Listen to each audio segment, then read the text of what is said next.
Et si je te disais que le secret des milliardaires les plus influents n'est pas seulement leur intelligence ou leurs investissements, mais leur générosité? Car voici la vérité, donner, ce n'est jamais perdre. C'est enclencher un effet boomerang qui transforme chaque acte de philanthropie en opportunité, en influence et en héritage durable. Dans cette vidéo, je vais te montrer pourquoi les plus grandes fortunes de Rockefeller à Bill Gates, en passant par Dangote ou Carnegie, n'ont pas seulement bâti des empires financiers, mais des empires sociaux qui continuent de prospérer bien après leur disparition. On va explorer ensemble 5 principes puissants.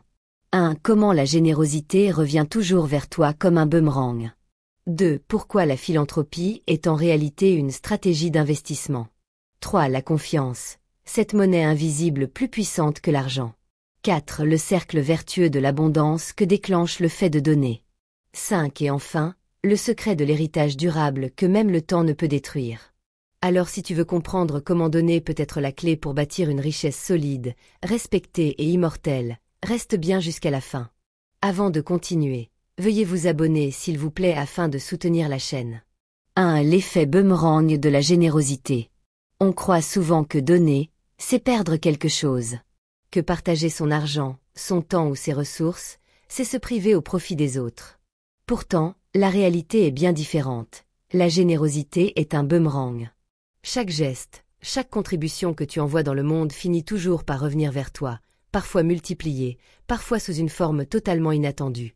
Imagine une scène. Un entrepreneur au début de sa carrière décide d'aider un jeune étudiant qui ne peut pas payer ses frais d'inscription à une conférence. Il lui offre le billet, presque sans réfléchir. Quelques années plus tard, ce même étudiant devient un ingénieur brillant, et il propose à son ancien bienfaiteur une technologie révolutionnaire qui va transformer son entreprise. Ce petit acte de générosité, qui semblait anodin, s'est transformé en un retour inestimable. Voilà l'effet boomerang.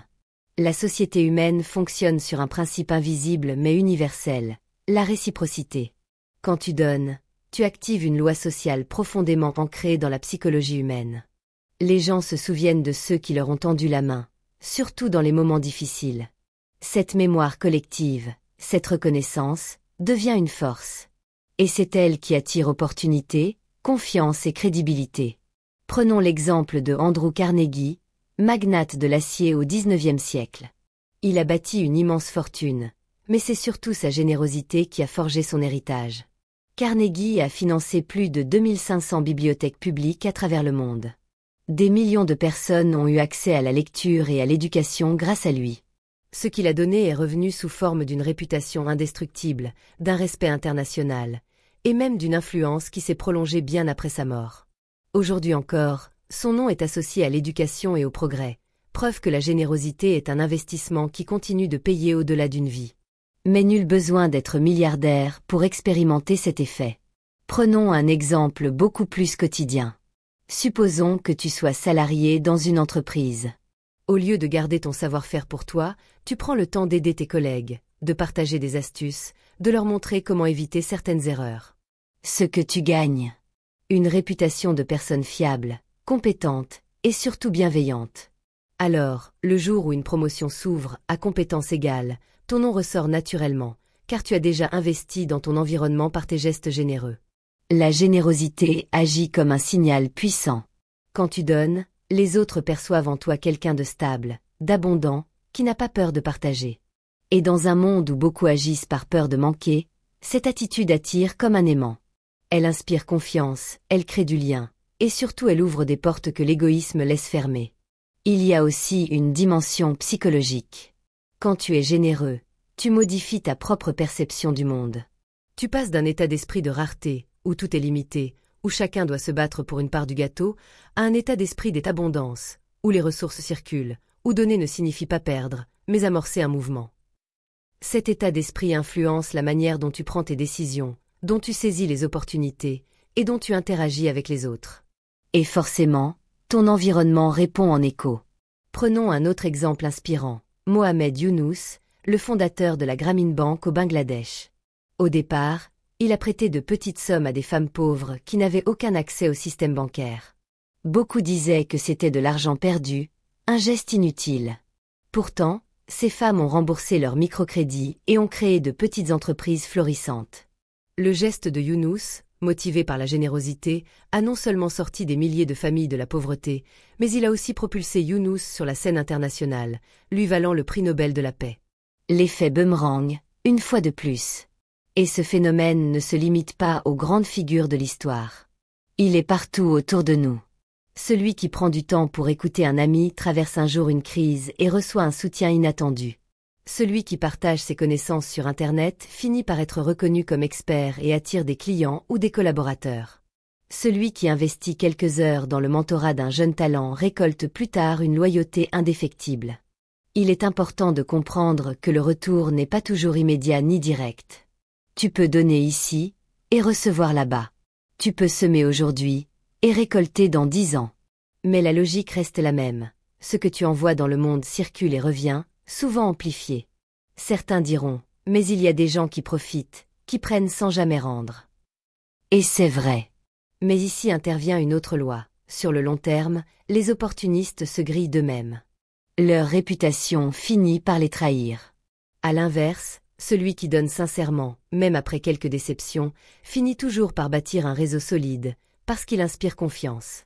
Dans les affaires, cette dynamique est cruciale. Un entrepreneur qui aide un autre sans attendre de retour immédiat peut recevoir, des années plus tard, une recommandation ou une introduction décisive. Une entreprise qui s'engage dans des actions sociales construit une image de marque qui attire les meilleurs talents et les clients les plus fidèles. La générosité devient ainsi une stratégie invisible mais redoutablement efficace. En fait, si l'on observe les parcours de ceux qui réussissent durablement, on retrouve toujours cette constante. Ils ont donné, d'une manière ou d'une autre. Pas toujours de l'argent. Parfois, c'était du temps, du savoir, de l'écoute, des opportunités. Et le monde, inévitablement, leur a rendu. Alors, si tu veux que ta réussite soit solide et durable, commence par réfléchir. Que peux-tu donner? Peut-être que ce n'est pas une fortune, mais ton expertise, ton réseau, ton attention. Même un petit geste peut déclencher un effet boule de neige. L'effet boomerang de la générosité, c'est la preuve que donner, ce n'est jamais perdre. C'est semer dans un sol fertile. Et un jour ou l'autre, quand tu attendras le moins, la récolte viendra. 2. La philanthropie comme stratégie d'investissement. On a souvent une vision naïve ou incomplète de la philanthropie. On l'associe à de simples dons, à de l'argent distribué sans retour, à un geste moral mais pas forcément rationnel. Pourtant, si l'on regarde de près l'histoire des grands bâtisseurs de richesse, on découvre que la philanthropie n'a jamais été seulement un acte de charité. Elle a souvent été utilisée comme une véritable stratégie d'investissement. Pourquoi? Parce qu'un don bien placé, ce n'est pas une perte. C'est une graine plantée dans le sol social, économique ou éducatif, qui tôt ou tard produit des fruits. Des fruits qui peuvent être financiers, relationnels ou symboliques. Prenons un exemple concret. John D. Rockefeller. Souvent critiqué pour ses méthodes d'affaires agressives, il a pourtant investi une part immense de sa fortune dans la santé publique et l'éducation. Grâce à ses dons, des universités comme Chicago ont vu le jour, et des fondations médicales ont lancé des recherches qui ont sauvé des millions de vies. Résultat, l'image de Rockefeller, autrefois celle d'un baron voleur, s'est transformée en celle d'un bâtisseur de civilisation. Son nom, autrefois associé à la cupidité, est désormais lié à l'éducation, à la médecine et au progrès social. Autrement dit, il a investi dans sa réputation, et ce capital symbolique lui a survécu. La philanthropie peut aussi être vue comme un levier économique. Construire des écoles, ce n'est pas seulement être gentil, c'est investir dans la main-d'œuvre de demain. Imagine un entrepreneur qui crée une bourse pour former des ingénieurs dans son pays. 10 ans plus tard, qui sont les bénéficiaires de cette bourse? Des talents brillants, motivés, loyaux, qui viendront travailler dans ses propres entreprises ou contribuer à un marché plus dynamique. Ce qui au départ ressemblait à une perte sèche devient un retour sur investissement démultiplié. Un autre exemple frappant, Bill Gates. Quand il a lancé la fondation Bill et Melinda Gates, beaucoup ont vu ça comme une manière de redistribuer sa fortune.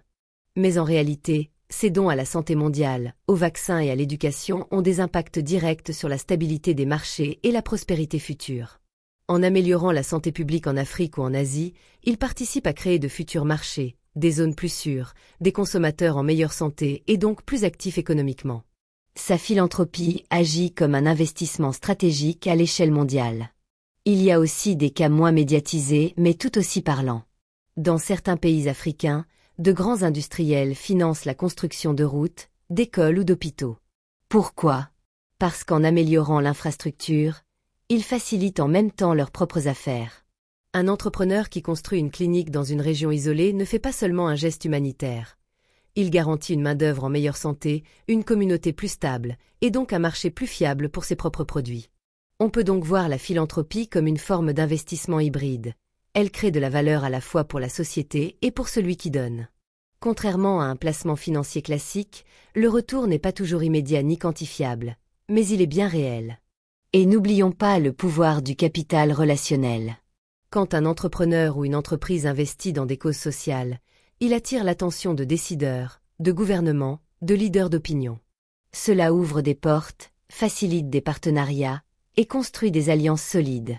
Un dirigeant philanthropique devient incontournable dans certains cercles, car il est perçu comme quelqu'un qui ne pense pas uniquement à ses profits, mais à l'intérêt collectif. Ce genre de réputation vaut parfois plus que des millions. Prenons une anecdote moderne. Dans la Silicon Valley, de nombreux entrepreneurs de la tech ont compris l'importance de ce principe. Ils financent des programmes éducatifs, des incubateurs de start-up sociales, ou encore des initiatives écologiques. En apparence, ce sont des dons. En réalité, ils plantent des graines dans des écosystèmes qui vont générer les innovations de demain. Qui sait si le jeune étudiant financé aujourd'hui ne sera pas l'inventeur d'une technologie révolutionnaire dont ils pourront bénéficier demain? On pourrait même dire que la philanthropie est une assurance contre l'obsolescence. Les entreprises qui investissent dans leur environnement social et humain s'assurent une place dans le futur. Celles qui exploitent sans rien donner en retour finissent par être rejetées, boycottées ou dépassées par le changement. L'histoire est remplie d'entreprises disparues pour avoir négligé cet aspect. Mais attention, il ne s'agit pas de donner pour manipuler. La différence entre une philanthropie sincère et une philanthropie opportuniste saute aux yeux. Les dons cosmétiques, faits uniquement pour l'image, ne produisent pas le même effet. Les gens ressentent l'authenticité.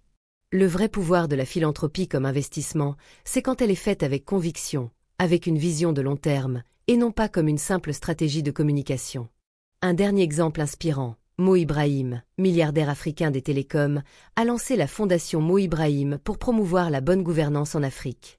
Chaque année, il remet un prix colossal aux dirigeants africains qui quittent le pouvoir en respectant les règles démocratiques. Certains ont trouvé l'idée étrange. Pourquoi payer quelqu'un pour bien se comporter? Mais en réalité, c'est un investissement. En encourageant la gouvernance, Mo Ibrahim contribue à stabiliser les institutions, ce qui est bénéfique pour les affaires, les investissements étrangers et la prospérité des populations. Encore une fois, donner, c'est investir. Alors, si tu regardes la philanthropie uniquement comme une perte, tu passes à côté de son véritable pouvoir. Chaque don peut être une semence. Construire une école, c'est former la prochaine génération. Soutenir un hôpital, c'est renforcer la productivité d'un pays. Aider un entrepreneur, c'est créer un marché dans lequel toi-même tu pourras investir. La philanthropie, quand elle est bien pensée, devient une stratégie de long terme, une manière d'inscrire son nom et ses projets dans une histoire plus grande que soi. Elle transforme l'acte de donner en un levier de croissance, un outil d'influence et une source de richesse durable. En résumé, ce que tu donnes aujourd'hui ne disparaît pas. Ça change de forme, ça circule, ça revient.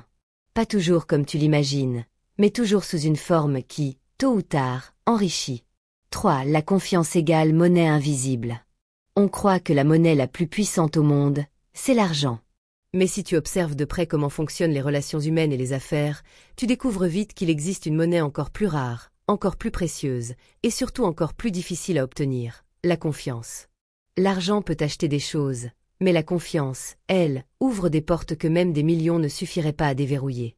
C'est une monnaie invisible, silencieuse, mais qui circule dans chaque interaction humaine, dans chaque relation professionnelle, dans chaque partenariat. Imagine deux entrepreneurs qui veulent lever des fonds pour leur start-up. L'un a un projet solide, mais il est connu pour avoir embelli la vérité par le passé.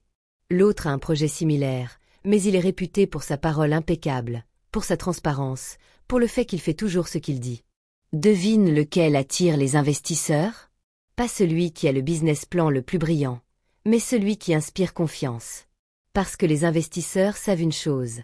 Un plan peut changer, mais un caractère ne change pas. Un proverbe africain dit « L'argent peut acheter un lit, mais pas le sommeil ». De la même manière, l'argent peut acheter une rencontre, mais pas une relation durable. Ce qui construit une relation, c'est la confiance. Prenons un exemple historique. Warren Buffett, l'un des plus grands investisseurs du monde. Son succès phénoménal ne repose pas uniquement sur son intelligence financière, mais sur sa réputation d'intégrité. Des investisseurs lui confient des milliards, parfois sans même lire les contrats en détail, simplement parce qu'ils savent qu'il ne trahira pas leur confiance. Il l'a dit lui-même, il faut 20 ans pour bâtir une réputation, et 5 minutes pour la détruire. Cette phrase montre à quel point la confiance est une monnaie fragile, mais ô combien puissante. Dans le monde des affaires, cette monnaie invisible est parfois plus précieuse que le capital financier. Un entrepreneur peut avoir des millions sur son compte, mais s'il est perçu comme manipulateur, opportuniste ou malhonnête, il se retrouve vite isolé. À l'inverse, un autre peut commencer avec peu de moyens, mais s'il a bâti une réputation solide, il trouvera toujours des gens prêts à le soutenir, à collaborer avec lui, à l'introduire dans les bons cercles. L'histoire regorge d'exemples de fortunes perdues à cause d'un déficit de confiance. Pense aux scandales financiers, Enron, Lehman Brothers, ou plus récemment certaines crypto-monnaies effondrées. Au moment où la confiance s'évapore, tout s'écroule, même si des milliards étaient en jeu. C'est bien la preuve que la confiance, et non l'argent, est le socle réel de toute transaction. Mais à l'inverse, regarde les philanthropes et leaders qui, grâce à leurs actions désintéressées, ont accumulé une aura d'intégrité. Cette aura, c'est un capital intangible qui ouvre des portes partout dans le monde. Un dirigeant philanthropique, même dans un pays étranger, sera accueilli avec respect, écouté, et parfois même consulté par des chefs d'État. Pourquoi ? Parce que son image inspire confiance, au-delà de l'argent qu'il possède. Prenons l'exemple de Mohamed Younous, que j'évoquais plus tôt avec le microcrédit. Quand il se rend dans des forums internationaux, il n'arrive pas avec des milliards à investir. Il arrive avec une réputation, celle d'un homme qui a transformé la vie de millions de femmes grâce à sa confiance en elles. Résultat, il attire autour de lui investisseurs, gouvernements et ONG, simplement parce que sa monnaie invisible est universellement reconnue. Mais comment bâtir cette monnaie ? La recette est simple en apparence, mais exigeante en pratique. Tenir parole. Dire ce que tu fais, et faire ce que tu dis. Être cohérent, transparent, même dans les petites choses. La confiance ne se construit pas sur de grands discours, mais sur une accumulation de petites preuves quotidiennes. Quand tu rends un service sans rien attendre, quand tu respectes un délai, quand tu reconnais une erreur au lieu de la cacher, tu ajoutes une pièce à ton compte bancaire de confiance. Et comme un vrai compte bancaire, plus tu accumules, plus tu peux retirer dans les moments difficiles. Si un jour tu commets une erreur, car nous en faisons tous, les gens seront plus indulgents avec toi si tu as un historique solide de fiabilité. En revanche, si ton compte de confiance est vide, la moindre erreur peut être fatale. Il y a aussi une dimension collective. Dans certaines cultures ou communautés, la confiance est littéralement le ciment de l'économie. Prenons l'exemple des souks marocains. Là-bas, la plupart des transactions reposent sur la parole donnée, parfois même sans contrat écrit. Pourquoi ça fonctionne ? Parce que la réputation circule plus vite que l'argent. Un commerçant qui trompe ses clients peut gagner un bénéfice immédiat, mais il perd sa clientèle pour toujours. À l'inverse, celui qui protège sa réputation attire naturellement plus de clients. Dans la sphère numérique, ce principe est encore plus visible. Aujourd'hui, quand tu veux réserver une chambre, tu ne regardes pas seulement le prix, tu regardes les avis clients. Ce sont eux qui créent ou détruisent la confiance. Airbnb, Uber, Amazon, toutes ces plateformes reposent sur cette monnaie invisible. Une seule étoile en moins peut réduire drastiquement les revenus d'un vendeur, peu importe ses prix ou ses produits. Voilà à quel point la confiance est devenue le véritable carburant de l'économie moderne. Alors, pourquoi dire que la philanthropie amplifie cette monnaie ? Parce qu'elle est une démonstration publique de valeur. Quand une entreprise ou un individu donne sans chercher de retour immédiat, il envoie un signal « Je pense au bien commun ». Ce signal déclenche une réaction psychologique. Les gens se disent « Je peux lui faire confiance ». Et c'est ce mécanisme qui ouvre l'accès au cercle d'influence, au financement, aux collaborations. Dans ce sens, la confiance est une sorte de capital social que l'on accumule grâce à ses actes. L'argent peut acheter une publicité, mais il ne peut pas acheter une réputation authentique. Celle-ci se construit à travers la générosité, la cohérence et l'intégrité. Alors pose-toi cette question. Si demain, ton argent disparaissait, que te resterait-il? Si tu as bâti une réputation solide, tu ne repartiras jamais de zéro, car ta monnaie invisible continuera de travailler pour toi. Des gens viendront t'aider, t'associer, t'ouvrir des portes. Mais si tu n'as accumulé que de l'argent et négligé la confiance, alors tu risques de découvrir que ta fortune ne valait pas grand-chose. La confiance est donc la vraie monnaie des affaires et de la vie. Invisible, fragile, mais incroyablement puissante. Et le plus beau, c'est qu'elle n'est pas réservée aux milliardaires. Chacun de nous peut la bâtir, chaque jour, à travers des gestes simples mais cohérents. En fin de compte, ce n'est pas ton solde bancaire qui dira qui tu es, mais ton solde de confiance. Et celui-là, il vaut plus que l'or. 4. Le cercle vertueux de l'abondance. Il existe 2 manières de voir le monde, avec les yeux de la rareté ou avec ceux de l'abondance. Ceux qui vivent dans la rareté pensent qu'il n'y a pas assez pour tout le monde, que chaque gain d'autrui est une perte pour eux. Ils vivent dans la peur, la compétition féroce, l'accumulation égoïste. Et puis il y a ceux qui choisissent l'abondance. Ils croient que donner n'appauvrit pas, mais crée un flux. Ils voient chaque opportunité comme un multiplicateur, pas comme un gâteau limité à partager. Et c'est là que naît le cercle vertueux. Parce que dans la vie, ce que tu envoies finit toujours par revenir. Plus tu donnes, plus tu crées de la valeur autour de toi. Plus tu crées de la valeur, plus tu renforces tes relations et ton image. Et plus tu renforces tes relations, plus de nouvelles richesses affluent vers toi. C'est une boucle, un engrenage, qui tourne de plus en plus vite à mesure que tu l'alimentes. Un exemple simple. Imagine un musicien qui décide de partager gratuitement certains de ses morceaux sur Internet. À court terme, il pourrait se dire « Je perds de l'argent, je devrais vendre chaque note ». Mais en réalité, ce partage attire une communauté, crée un public fidèle, développe sa notoriété. Plus tard, ces mêmes fans paieront pour ses concerts, ses albums, ses produits dérivés. Son geste initial de générosité a enclenché un cercle vertueux d'abondance. Prenons un exemple historique puissant, Carnegie et ses bibliothèques. En offrant l'accès au savoir à des millions de personnes, il a contribué à éduquer une société entière. Cette société éduquée a produit plus d'innovation, plus de talent, plus de richesse. Ce qu'il avait donné est revenu 100 fois plus, non seulement pour lui, mais pour l'ensemble du monde. Voilà le cercle vertueux en action. Donner, créer de la valeur, générer encore plus d'abondance. Et on retrouve ce principe dans toutes les cultures. Dans certaines tribus africaines, il existe une coutume appelée Ubuntu, « Je suis parce que nous sommes ». Cela signifie que le bien-être de chacun dépend du bien-être du collectif. Celui qui accumule sans partager est vu comme un pauvre, même s'il a des biens matériels, car il n'alimente pas la boucle de l'abondance. À l'inverse, celui qui contribue, même modestement, devient riche en liens, en respect, en soutien. Dans le monde moderne, le cercle vertueux se traduit par ce qu'on appelle aujourd'hui les effets de réseau. Plus tu donnes, plus tu attires. Plus tu attires, plus ton réseau grandit. Plus ton réseau grandit, plus tes opportunités explosent. Un entrepreneur qui partage son savoir sur YouTube, par exemple, peut penser qu'il donne gratuitement. Mais ce contenu attire des clients, des investisseurs, des collaborateurs. Ce qu'il croyait perdre devient un investissement qui lui revient multiplié. Un exemple frappant est celui de Elon Musk. Il a ouvert gratuitement certains brevets de Tesla au public. Beaucoup ont trouvé ça insensé. Pourquoi offrir sa technologie alors qu'elle coûte des milliards en recherche et développement? Mais Musk avait compris une chose. Plus d'entreprises utiliseraient ces brevets, plus l'écosystème des voitures électriques se développerait, et plus Tesla en bénéficierait indirectement. Résultat, en donnant, il a accéléré la transition mondiale vers l'électrique, et Tesla est devenu leader incontesté du secteur. C'est exactement ça, le cercle vertueux. Tu donnes une pièce, et tu déclenches une cascade d'événements qui multiplient la valeur initiale.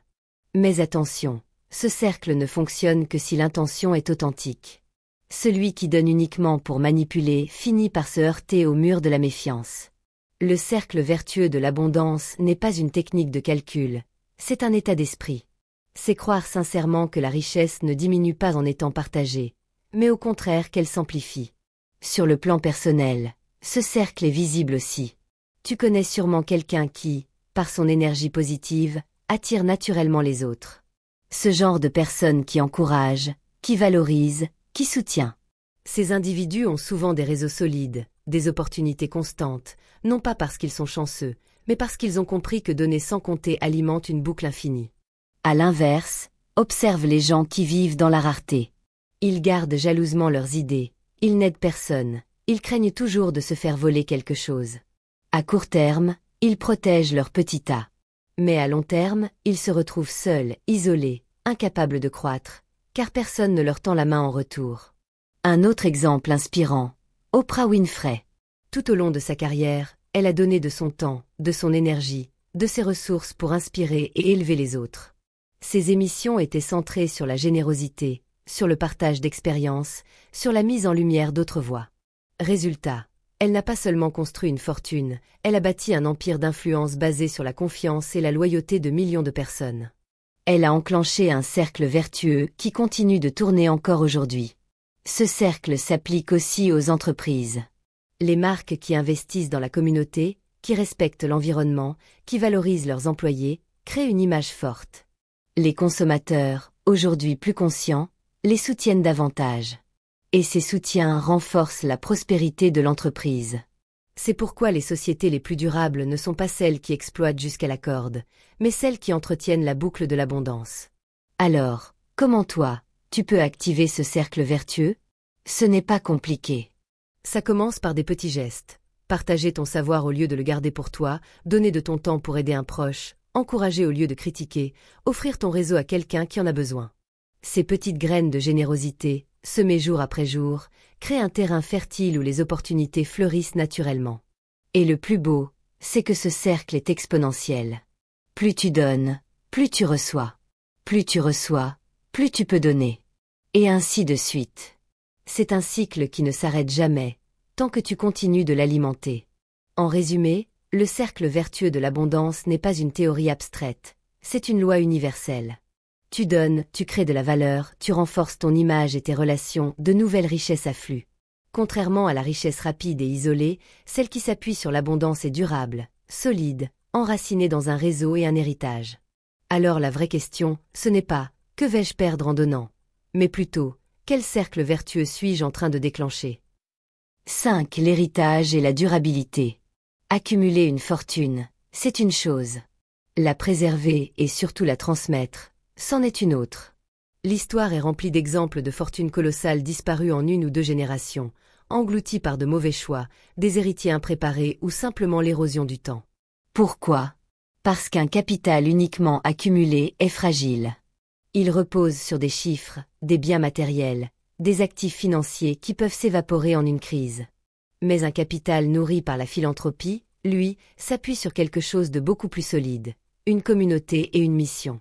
Et c'est ce qui lui donne la capacité de perdurer, parfois pendant plusieurs siècles. Prenons un exemple frappant, la famille Rockefeller. Au tournant du XXe siècle, John D. Rockefeller était l'homme le plus riche du monde. Il aurait pu choisir de transmettre son immense fortune uniquement à ses descendants. Mais il a décidé d'investir massivement dans des œuvres philanthropiques, universités, fondations, santé publique. Résultat?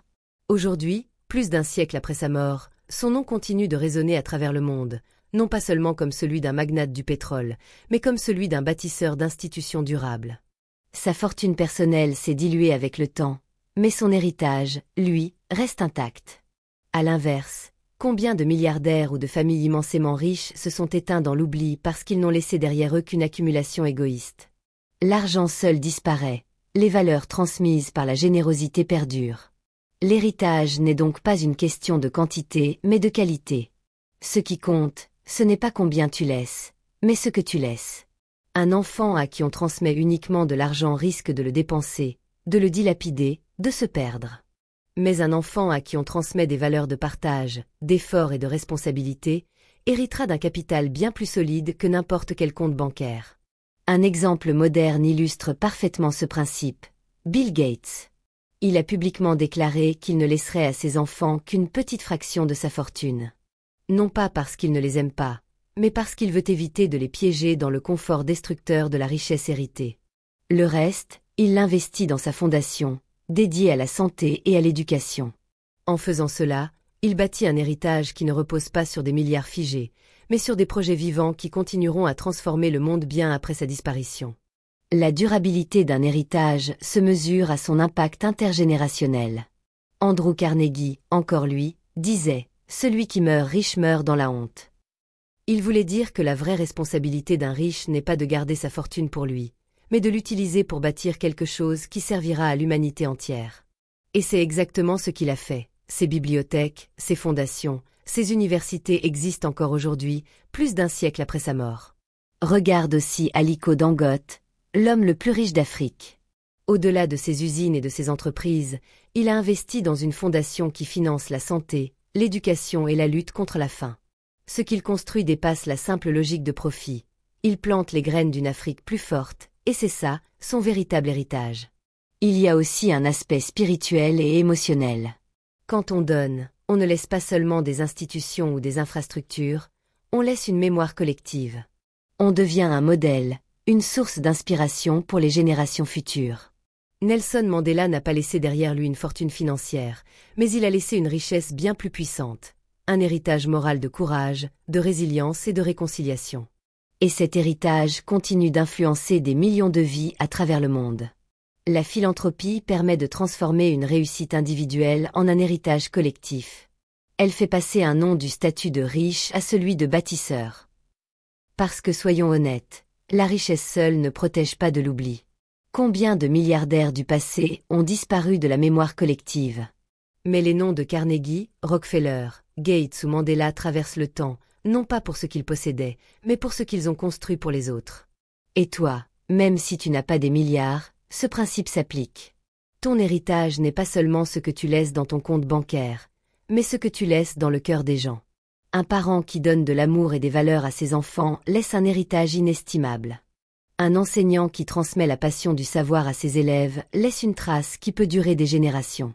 Un entrepreneur qui inspire ses collaborateurs à croire en leurs rêves construit une culture qui survivra à sa propre entreprise.